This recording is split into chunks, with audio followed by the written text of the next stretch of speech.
All right, so let's take a look at a few more examples of how we can use different visual representations and models to think about distributing and multiplication. Now, I'm going to take us back to this visual, right? You recognize that. So what would that look like with these strategies we've been learning about for the distributive property?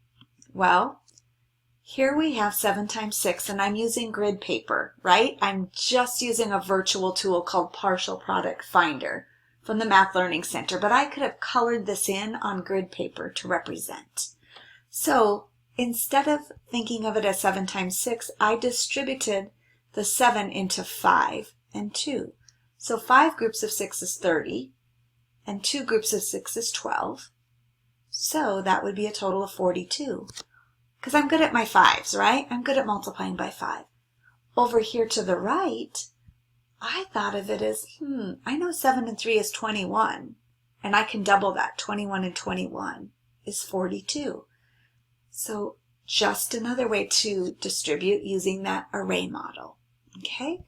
Now here you're going to see the same method. I once again broke up the 7, distributed the 7 into 5 and 2, okay? You can see what that looks like, a little more abstract, right? You're not seeing individual little squares here. And branching, the same thing. I'm just with numbers showing how I decompose the 7 and then showing it down here.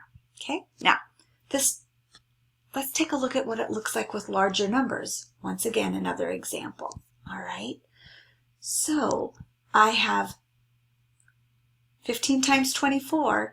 But I broke it apart by place value because we've worked on place value a great deal, all the way starting in kindergarten.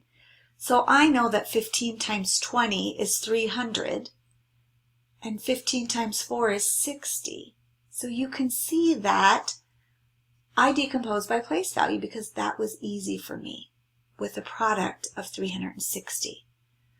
How would that look with branching?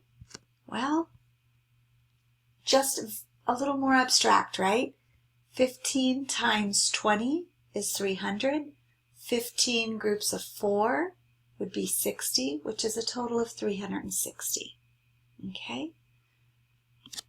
One more problem. 16 times 15. Over here, you can see it was done with place value. 10 times 15 is 150. 6 times 15 is 90. Okay, here you can see then that equation to add those two partial products. And then here you can see I could show the same with that branching. Okay, hope those examples provided you a few more visuals for representing using the distributive property.